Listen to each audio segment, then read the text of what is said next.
Hey guys, this week I have a Wonderland themed decor piece. I actually found this at Dollar General. I actually went to Dollar General to check out their planters, but I saw this and I'm always looking for pieces that I can use my decoupage papers on, and I thought this was a great candidate for some of my Alice papers. So the first thing that I typically will do when I'm trying to decoupage is give it a lighter background. So I'm just going in with some paint here. And just in the spots that I know I'm going to be doing my decoupage paper, I did tape off the inside to make it a little bit easier for me. I'm not going to paint this entire piece. I'm going to use some of the natural wood looking tone for my project, which is nice. One less step to worry about. I know I'm going to be decoupaging the front of this drawer face also, so I covered up that little knob. And I also like to tape the sides right there, the drawers. It gives it a cleaner look. It would be a lot easier to just remove the hardware, but again, this is from Dollar General and that screw was already stripped, so it wasn't coming off. And I didn't want to mess with it and break this. So I did give it 2 coats for my background just to get full coverage and make sure that it really was going to be brighter underneath my decoupage paper.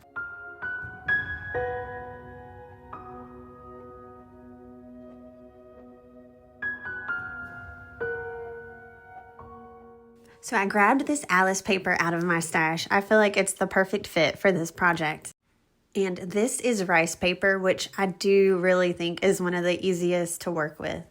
So I just give it a fold and go ahead and cut that. It's a little bit larger than what I'll need so that I can fit it in there again and crease it. That way I can cut it to fit exactly in the background.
And now I'm just using what is left. This paper is the full width of the drawer, give or take. And I tore it around the knob, but this does end up driving me crazy later that the knob is off center with that frame.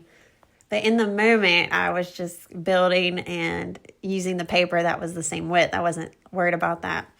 But that's okay. I fix it later with a little bit of paint. And I tried not to get any glue on my knob, but I end up using a little precision knife later to cut the excess paper off, and then I sanded it off of the edges.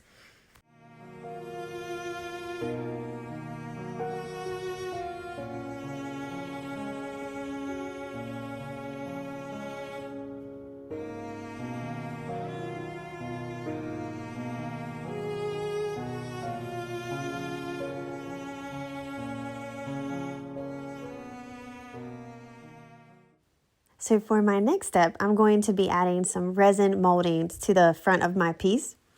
I'm using amazing casting resin. If you try resin at home, make sure you follow all their guidelines and wear proper PPE.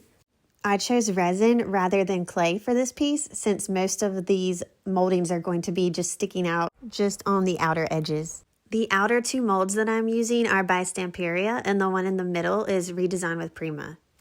This will set up in about 10 minutes. I'm always going to over pour. I don't like to waste resin. Even though I'm not going to use all of the moldings that I cast, I know I will eventually.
So now that all my moldings have set up and I have a rough layout in mind, I want to go ahead and apply some paint. I'm going to paint the front and the back. I end up doing 2 coats of my color. This is a chalk style paint, so it did not need to be primed first. However, if you're not sure, always test before you put your paint on. I also decided to put this color around the background areas and around the drawer. That way it would have a more cohesive look.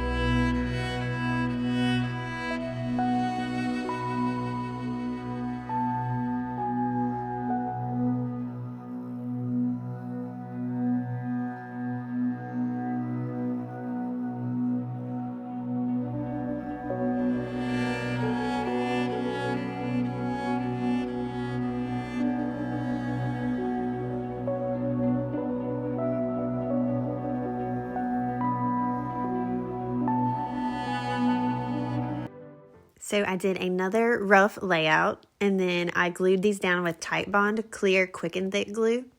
I applied some painter's tape around the edges as well, and then I let that set up and dry before moving on to the next step.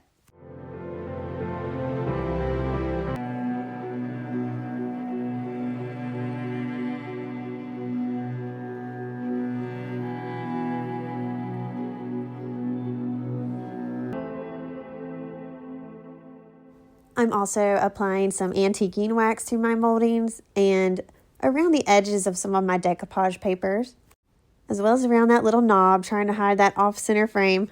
Well, I shouldn't really say hide because there's no hiding that, but at least softening the look a little bit. Although when you're doing an Alice piece, you can get by with things like that. It doesn't have to be perfect.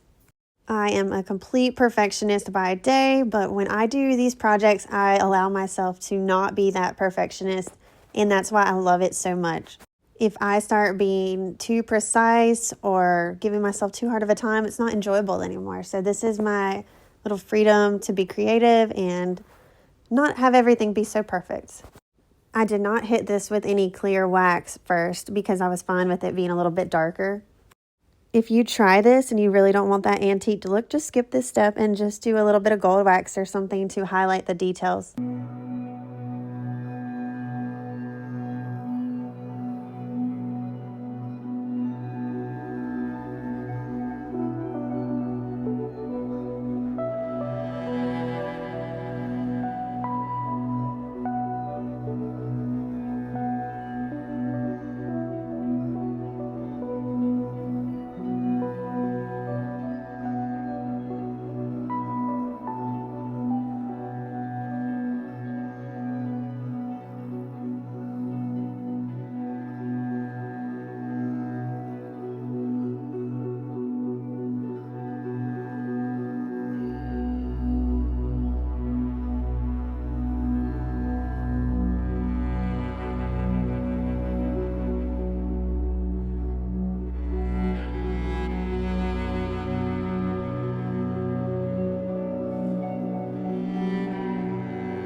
For my final little detail, I'm going to be adding some gold rub and buff as well.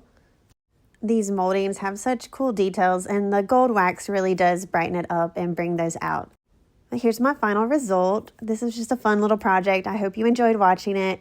Again, if you are inspired by any of my projects, feel free to show me what you come up with, and I'll feature it on my Facebook or Instagram page. Just tag Solby Home in your post.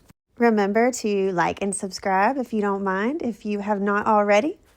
And have an awesome week. Thanks for watching.